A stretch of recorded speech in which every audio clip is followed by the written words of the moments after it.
16장 13절로 14절. 너희 타작마당과 포도주들이 줄을 거두어 들인 후에 이를 동안 초막절을 지킬 것이요 절기를 지킬 때에는 너와 내 자녀와 노비와 내 생중에 거주하는 레위인과 기껏 고아와 과부가 함께 즐거워하리. 이것은 주님의 말씀입니다. 하나님 감사합니다. 아멘. 신약성경 요한복음 7장 2절 10절 말씀은 김지훈 있어요. 유대인의 명절인 초막절은 가까운지 그 형제들이 문제에 올라간 후에 자기도 올라가실 때 덕탄하지 않고 미리 기심이라. 이것은 주님의 말씀입니다. 하나님 감사합니다. 아멘.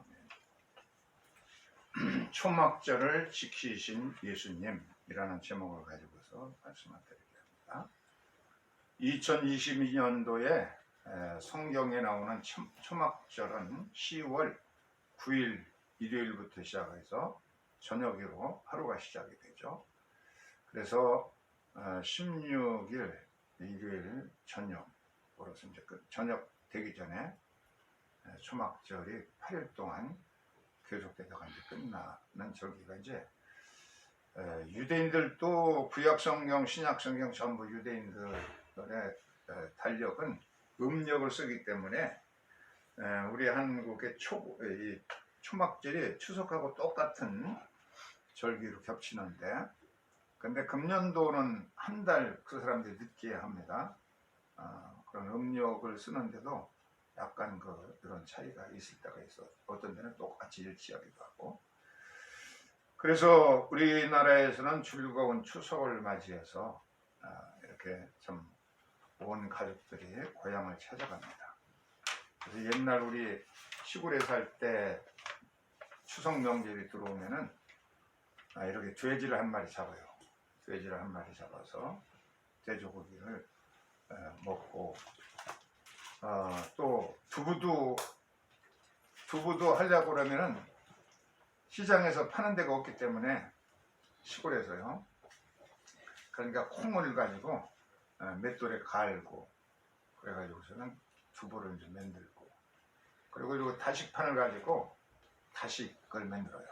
이렇게 다 동글동글한 과자같이 생긴 그런 다식도 직접 집에서 만들어야 되고, 또 밤을 따가지고 새로운 밤, 그리고 대추 이런 거 장만하고, 또 송편도 가족들이 전부 모여 앉아서 밤새도록 송편을 빚어요. 쌀을 이 절구에다가 찧고 그래가지고서는 이 쌀떡을 송편 만들 수 있도록 말랑말랑하게 만들어가지고 그걸 집안 식구들이 전부 모여서 송편도 빚고, 며칠을 그냥 이렇게 꼬박 그냥 애를 써요. 온 가족들이 전부 이 추석 명절을 지키기 위해서 애쓰고, 또 추석 때 되어야 이 명절 맞이었다고 해서 옷을 한 벌씩 해줘요. 구정 설날 때 설빔 옷을 해주고, 저녁 또 추석 때 해주고, 이렇게 두 벌밖에 얻을 수가 없어요. 어린 시절에. 이렇게 추석 때가 되면 굉장히 먹을 것이 많고, 또 남자애들은 제기차기도 하고 연날리기, 또 동네에서는 동네마다 씨름대회를 하죠. 또 널뛰기도 하고, 여자들은 널뛰기를 하고, 그네 뛰기도 하고, 다리 떠오르면, 둥근 다리 떠오르면 강광술래 이렇게 춤도 모여서 춤도 추고, 아주 굉장히 좋은 명절이기 때문에 이 추석이나 구정이 되면은 가족들이 전부 멀리 가 있던 사람들도 전부 들어와야 돼요. 한 식구라도 안 오면 굉장히 그 식구 때문에 근심 걱정하고, 또 안 오는 때가 없어요. 전부. 그래서 기차가 운영되면은요, 기차 지붕 위에도 사람들이 이렇게 매달려서 가고, 그냥 다닥다닥 붙어가지고 전부 이제 가족을 고향을 찾아가서 음식을 한뜩 장만해서 넣고 식사를 같이 하고, 그리고 흩어졌던 가족들이 한 자리에 모여서 웃고 즐기고 지난 날들 얘기도 하고, 이렇게 해서 명절을 지키고 나면은 가족들도 친밀감이 생기고 원기가 갖고 온 민족이 그렇게 힘을 얻으니까 민족 전체가 명절을 지내면 큰 힘을 얻습니다. 일손을 전부 멈추고 거의 한 주간 동안 이렇게 큰 명절을 이제 지켜왔습니다. 그래서 이 명절은 원기가 회복되는 절기입니다. 그래서 다시 그동안 너무 지치게 살고 힘들게 살다가 명절 때 되면 실컷 먹고 마시고 좀 즐기고 이렇게 하면서 보내기 때문에 참 굉장히 생기, 활기가 넘치는 그런 절기가 되죠. 그래서 하도 잘 먹어가지고 이 명절 때에 그때 고기를 많이 먹으니까 기름진 거 뭐 부침개도 먹고 그래가지고 초등학교 때 학교에 가보면 그 다음날 이제 추석 지내고 이제 가보면은 한 절반가량이 학교를 못 와요. 하도 많이 갑작스럽게 기름진 걸 먹어가지고 배탈 나가지고 학교까지 결석할 정도. 그렇게 이제 잘 먹고 잘 놀고 흥겹게 이제 명절을 보내고 나면 이렇게 원기가 생기고 그러는데, 예수님께서도 명절을 지키러 가셨습니다. 예수님은 은밀하게 초막절을 추석을 지키기 위해서 이렇게, 우리나라는 명절이 되면 시골로 내려가 고향 찾아서, 유대 나라는 명절 되면은 전부 예루살렘에 올라와야 됩니다. 요한복음 7장 8절로 10절 여기 보면 예수님도 명절 지키기 위해서 은밀하게 조용하게 참석했다고 말씀하고 있습니다. 이 초막절, 우리말로는 추석인데 이때가 되면은 유대인들은 초막을 짓습니다. 잘 사는 사람이든 아파트에 살든 뭐 단독주택에 살든 전부 모든 사람들이 늘 편안하게 모든 갖춰져 있는 집에서 나와가지고 뭐 그냥 화려한 집에 넓은 집에 살든지 전부 이런 초막을, 기둥을 4개를 세우고, 그리고 뼈대를 세우고 그 위에다가 이런 종려나무가지라든지 버드나무가지 이런 걸 덮어가지고서는 지붕을 만들고, 또 이렇게 심지어는 이런 픽업 차 같은 데다가도 이렇게 만들어서 가장 편하죠. 그냥 이렇게 식구들이 들어가서 살 수 있는 그런 공간을 만들어 가지고 전부 집에서 나와야 돼요. 아파트에 사는 사람들은 주차장이라든지 인근에 뜰로 가야 되고, 그런 것이 없으면 이 베란다가 좀 넓게 본래 지을 때부터 해가지고서는 우리나라 구조하고 틀려요. 이 아파트가. 그래서 베란다에다가 이제 세울 수도 있어요. 그렇지만 절대로 집에서 자서는 안 돼요. 편안한 집에서 자지 말고 전부 초막을 쪄놓고 수카라고 합니다. 수카. 이 수카들이 많으면 이거 숫꽃이라고 해요. 이런 초막에서 살면서. 왜 이렇게 하느냐면 이스라엘 백성들이 애굽에서 나와서 노예 생활하다가 애굽에 나와서 이렇게 초막에 살았기 때문에 그때를 추억하면서 이렇게 이 포도 송이도 달고 또 다른 열매도 달고 그렇게 하면 애들도 참석하고, 그러면 야 멋있는 집이다 그러면 이렇게 이제 초막을 지어놓고서는 이거 8일 동안 여기서 살아야 돼요. 그러니까 8일 동안을 이 초막에 살면서 우리 민족이 애굽에서 나와가지고 광야 생활을 40년 동안 할 때에 이런 초막에 살았다 그런 걸 추억하면서 그때 그 어렵고 힘들 때를 생각하면서 부자든 가난한 사람이든 화려한 집에 살든 초가집에 살든 전부 이제 나와서 초막을 지으면서 옛날 생각, 애굽에서 이렇게 출애굽해가지고 광야에 살 때 광야에 얼마나 힘들어요. 이런 곳에 초막을 져놓고 살았습니다. 천막을 치거나 초막을 짓거나 이렇게 해놓고 그것도 움직여야 되기 때문에 간단하게 지어야 됩니다. 이 광야는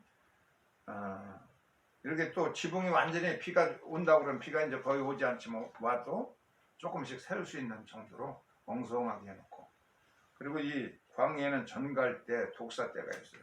그런데도 하나님이 늘 보호해 주셔서 안전하게 살 수 있도록 보호해 주는 것을 생각하면서 초막에 살고, 그리고 이렇게 네 가지의 이 감귤, 왼손에는 감귤을 들고, 그리고 버들까지, 하마스까지, 종려나무까지 이를 묶어가지고 또 한 손에 들고, 그래서 이것을 전후 사방에다가 펼치면서 이렇게 번성하고 잘 되기를 기원하면서 이제 하는 행사도 있어요. 이렇게 전부 초막 생활을 8일 동안 이제 초막에 살아야 되고, 두 번째는 초막은 기쁨의 절기입니다. 그래서 여호와의 큰 명절이 초막절이라 그렇게 말했습니다. 그래서 이 나뭇가지를 흔들면서 호산나 찬송을 부릅니다. 호산나라는 건 무슨 뜻이냐면은 호시안나, 지금 우리를 구원해 주소서. 이렇게 종려나뭇가지를 흔들면서 동실동실 추면서 춤을 춥니다. 호시아나 호시아나 뭐 하면서 그런 노래를 하는데요. 다다에누 다다에누 다에누 다에누 하면서 돌아가면서 춤도 추고 하는 그런 명절이 기쁨을 주는 명절을, 추석 명절 같은 때를 똑같은 절기에 유대인들은 초막절을 지켰습니다. 이때에 초막절 날 솔로몬 성전이 다 완성이 되어서 봉헌식을 했습니다. 봉헌식을 할 때 이렇게 제단에다가 제물을 바치니까 불을 피지 않아도 하늘에서 뭐가 떨어졌어요? 불이 떨어져 가지고 제물을 전부 태우고, 장막 성전을 지었을 때도 이제 불이 떨어져. 이 솔로몬 성전이 이제 불타버렸어요. 백성들이 하나님을 잘 섬기지 못해서 70년 동안 바벨론에 가서 고생하다가 이제 들어왔습니다. 70만에 들어와서 둘째 성전을 지었습니다. 이때도 초막절이었어요. 봉헌식 하는 날이 초막절이었는데 제물을 바치고 제단에 제물을 바치 하늘에 불이 떨어져 가지고 세 번째 불이 떨어져, 장막 성전 광야에서도, 또 솔로몬 성전에, 또 두 번째 둘째 성전에도 이날새 초막절 날 불이 떨어졌습니다. 이 초막절이 되면은 여인의 뜰이라고 하는 뜰이 있는데, 거기에 이렇게 높은 그 횃불 그 등대가 있습니다. 요세푸스라는 예수님 당시의 역사가가 있는데, 이 사람은 굉장히 학식이 높고 많은 사람이고, 바리새파도 해보고 에스레파도 해보고, 또 본래가 하스몬 왕가 출신이었고, 또 제사장 가문이었고, 굉장히 영성이 깊은 사람인데, 사령관은 로마 군병과 싸우다가 잡혀가지고 로마에 이제 가게 돼요. 로마에 가서 거기서 많은 것을 배우고 이렇게 와서 유대교의 역사를 쫙 그냥 자세하게 썼어요. 그래서 성경에 알 수 없는 여러 가지 예수님 당시에 성전의 모습은 어땠고 어떻게 절기를 지키고 그랬는지 잘 알 수가 없는데, 예수님께서 올라가셔서 명절을 지켰다 하는 정도로밖에 알 수가 없는데, 이 요세푸스가 자세하게 어떻게 지켰고 당시 성전의 모습 어떻고 자세하게 역사서에 기록해 놨기 때문에 알 수 있는데, 거기에 보면 이제 이렇게 성전 여인의 뜰에 높은 23m 높이의 그런 횃불대가 있었다는 거예요. 등대가 있어가지고 이 초막절 때가 되면 대제사장이 축복기도 해주면서 주님은 우리의 빛이십니다 하고 이제 외칩니다. 그리고서는 불을 붙여가지고 레위인에게 주면은 이 찹쌀게 생긴 레위인이 쫙 올라가서 이 횃불 등대에다가 이제 불을 네 등대에 붙이는데, 올리브가 넉넉하게 8일 동안 박혀, 이것만 위해서 이 4개의 등대를 세웁니다. 여기다 기름, 올리브 기름을 잔뜩 세우고, 심지어는 뭘로 하느냐면 제사장들의 이제 오래 쓴 옷들, 낡은 제사장들의 옷을 가지고 심지를 만들어 가지고 불을 밝히면 예루살렘 전체가 환하게 밝혀지고, 먼저 성전 산이 높은 데다가 23m니까 굉장히 높은데, 이게 4개가 이제 밝혀지니까 이 불을 보면서 각 집안에서는 이제 불을 밝히면서 집안을 환하게 밝히게 됩니다. 이 불이 얼마나 밝은지 지중해 에서도 보일 정도로 환하게 빛이 났다고 해요. 제사장이 우리의 주님 여호와는 세상의 빛입니다 하고 외쳤어요.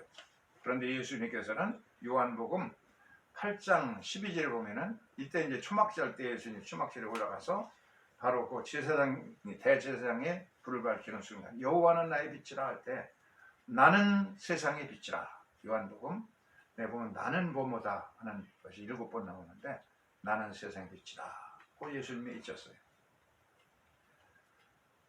주님은 정말 우리의 구원의 빛이시고 그 다음에 초막절에 예수님 무엇을 했느냐면 이 바리새인들과 유대인들이 한 여인을 데리고 와서 이 여자를 율법에 보면은 돌로 쳐 죽이라고 했는데 당신은 뭐라고 얘기할 것이오. 이 여자 한 말도 않고 땅에다 땅바닥에 글자를 쓰고 있죠. 그래서 사람들이 뭐라고 얘기할 것이오 하고는 다시 막 고함을 지르고 그러니까 예수님이 일어나서 누구든지 죄 없는 자가 이 여인에게 먼저 돌을 던지라. 아무도 던지는 사람이 없이 돌덩이만 두고서 다 떠났어요. 그래서 나도 너를 정죄하지 않는다. 이제 가서는 바르게 살아라. 돌에 맞아 죽을 여자를 살려주셨어요. 이 여자는 정말 세상의 빛이 되도록 좀 아름답고 선한 그런 변화된 삶을 살게 됐다는 그런 얘기가 요한복음 8장에 나오죠. 또 세 번째 초막절은 뭘 하느냐면 안식하는 절기입니다. 8일 동안 푹 일하다가 쉬면 얼마나 편안하겠어요. 활력이 생기고 그렇죠. 요한복음 7장 37절에 보면 명절의 끝날, 그날도 안식일인데 안식일 저녁부터 시작해가지고 안식일이 끝날 때 시작해가지고서는 끝나게 안식일까지 이제 시작되니까 명절이 끝날은 큰 날이라고 했어요. 8번째 날은 큰 날입니다. 명절이 끝나고 바로 큰 날에 예수께서 뭐라고 하냐면 누구든지 목마른 자는 내게로 와서 마시라. 대제사장의 실로암 물에 이 황금 주전자를 가지고 가서 실로암 물을 떠다가 제단에 부어요. 제단에서 물이 쭉 흐를 때 예수께서 말했습니다. 바로 명절 끝날 안식일 날인데 목마른 자는 누구든지 내게 와서 마셔라. 누구든지 내게로 오는 자는 그 속에서 생수의 강이 흘러넘치리라. 이렇게 말했습니다. 주님을 믿는 사람들은 그냥 기쁨과 생수 같은 기쁨이 속에서부터 흘러넘치리라. 그렇게 말했습니다. 제사장들이 붓는 그 물은 그냥 흘러지면 그만이겠죠. 내년 가서 또 그런 예식을 하는데, 근데 예수를 믿는 사람들은 내가 세상의 생명의 물이니 목마르든 내게 와서 마시면 그 배에서 생수의 같은 기쁨이 흘러넘치리라고 말씀하셨어요. 이게 전부 이제 초막절 날 되어지는 사건들입니다. 그런데 메시아의 왕국도 예수님이 재림할 때도 언제 오시느냐면 초막절에 오신다고 그렇게 성경에 기록되어 있어요. 그래서 메시아의 왕국이 이제 지상에 이루어지는 것도 이제 초막절이 이루어지는데, 그래서 유대인들은 요 안식일이 끝나갈 때, 초막절이 이제 끝나갈 때 시편 91편을 읽습니다. 그것은 안식일의 노래입니다. 시편 91편. 아담이 지었다고 그렇게 불리는 노래를 뭐든지 부릅니다. 한번 교독을 해보겠어요. 주께서 빨간 글씨를 읽으세요. 주께서 행하신 일로 나를 기쁘게 여기 나왔잖아. 주께서 행하신 일로 나를 기쁘게 하셨으니 주께서 내 하신 일로 말미암아 내가 높이 외치리이다. 의인은 종려나무 같이 번성하며 레바논의 백향목 같이 성장하리로다. 이는 여호와의 집에 삼겼으며 우리 하나님의 뜰 안에서 번성하리로다. 그는 늙어도 여전히 결실하며 진액이 풍족하고 빛이 청청하니 여호와의 정직하심과 나의 밥이 되심과 그에게 불의가 없음이 선포되리로다. 아멘. 아멘. 초막절을 마치는 날 안식일 날 이렇게 시편 92편 안식일의 노래를 아담이 부른 이 노래를 이제 부르면서 안식일을 지키는 자는 이렇게 기쁨이 넘쳐서 종려나무처럼 번성할 것이고 늙어도 결실하고 기름지게 된다 하는 노래를 합니다. 그래서 예수님도 초막절에 재림하실 것이라고 에스겔 3장에 그리고 계시록 21장에 말씀하고 있는 초막절이 이렇게 아주 귀한 명절이기 때문에 우리들도 지켜야 되는데 고린도 후서 5장 1절 한번 빨간 글씨 읽어보세요. 땅에 있는 우리의 장막집이 무너지면 하나님께서 세우신 집 곧 손으로 지은 것이 아니요 하늘에 있는 영원한 집이 우리에게 있는 줄 아느니라. 예, 이 장막이라고 되어 있는 것이 히브리어는 수카입니다. 수카가 이제 여러 초막들이 많이 있으면 이제 복수가 되니까 수코치라고 그러는데 이 초막집에 우리가 살고 있다는 얘기예요. 우리 각자가 우리의 몸도 초막집이란 초막과 같은 인생입니다. 그래서 병들어서 늙고 그럼 이제 이 초막이 이제 무너지죠. 그러면은 다시 천성의 하나님 나라의 영원한 장막에서 영원히 주님과 함께 살 것이다. 그렇게 말했어요. 그래서 요한계시록 21장에 보면은 주님의 장막이 우리 가운데 거하시네 이렇게 되어 있잖아요. 그래서 눈물이 없어지고 기쁨이 영원한 기쁨이 있는 장막집이 우리와 함께해서 기쁨이 넘. 이 세상에 이제 전쟁도 다 없어지고 지약을 짓는 사람도 없어지고 평화로운 평화의 수카가 초막절에 주님이 세우신 초막절이 이 지상에 이루어지게 될 것이다. 그렇게 말씀하고 있습니다. 그래서 주님이 이렇게 초막에 오셔서 이 지상에 예수님이 이제 앞으로 재림하실 거 아니에요? 그러면 주님이 지으시는 장막이 이 땅에 이루어져서 주님이 통치하시기 때문에 이제 그때 우리가 이 땅에서 즐기는 그런 그 강강로 수레도 부를 것이고 할렐루야도 부를 것이고 무슬림들도 와서 중동에 이슬람 믿는 사람들도 주님 앞에 와서 주님을 잘 믿게 되어져서 춤추고 노래하고 아메리카에 있는 사람들도 그냥 세계 모든 사람들이 이제 한 가족이 되어서 주님의 품 안에서 노래하리라. 이게 요한계시록의 마지막에 21장부터 나오는 말씀들입니다.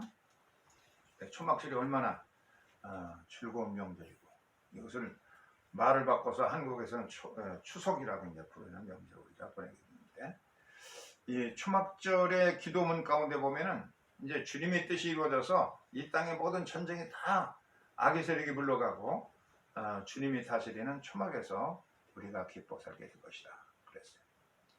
초막절에 예루살렘에 올라가신 예수께서 마지막 하신 일 뭐냐면 요한복음 9장이니까 초막절이 이제 마지막 사건 예수께서 뭘 하시느냐면 날 때부터 소경으로 태어난 사람 보면서 제자들이 예수님께 물어보고 예수님 저 사람이 날 때부터 나는데 누구 죄 때문에 저렇게 됐어요? 부모님이 잘못한 겁니까? 자기가 잘못한 겁니까? 그런 질문을 했을 때 예수께서 그 사람을 데려다가 진흙에다가 침을 뱉어서 이겨가지고 그 사람의 눈에다가 붙이고 실로암 못에 가서 씻으라. 이 사람이 실로암 못에 가서 씻었어요. 그랬더니 실로암 못에 가서 씻고 났더니 그냥 눈이 벌쩍 뜨여가지고 난생 처음으로 빛도 보고 사람들도 얼굴도 볼 수 있고 자기 어머니도 아버지도 볼 수 있고 환하게 눈이 밝아졌습니다. 실로암이라는 무슨 뜻이냐면 보냄을 받았다. 그러니까 실로암 연못은 보냄을 받았다는 연못입니다. 보냄받은 자의 연못. 그래서 눈멀게 평생 살아왔는데 예수께서 보내셨어요. 그래서 거기서 가서 실로암 못에 씻고 눈이 활짝 뜨여 새로운 인생을 살게 되었습니다. 우리들이 전부 실로암 보냄을 받은 사람들입니다. 전부 주님께서 우리를 이 세상에 보내셔가지고 목적이 있고 뜻이 있어가지고 세상에 보내셨기 때문에 주님의 뜻이 없는 사람이 없습니다. 그런데 이 사람은 이제 나이 한 40세인지 뭔지 몰라도 한참 중년 나이에 예수님 만나서 보냄을 받아가지고 실로암을 가서 씻으니까 눈이 보게 되어 새로운 인생을 살게 되었죠. 우리 모두 하나님이 이 지상에 부모님을 통해서 이 땅에 보내셨는데 다 보낸 하나님의 사명이 있는 겁니다. 그래서 이 초막절 추석에서는 우리의 사명을 찾아가지고서 살아있는 동안에 나에게 하나님 주신 사명이 무엇인가 알아가지고 그 일을 위해서 공부도 열심히 해야 되고 남보다도 부지런해야 되고 주일도 잘 지켜가지고 복도 받아야 돼요.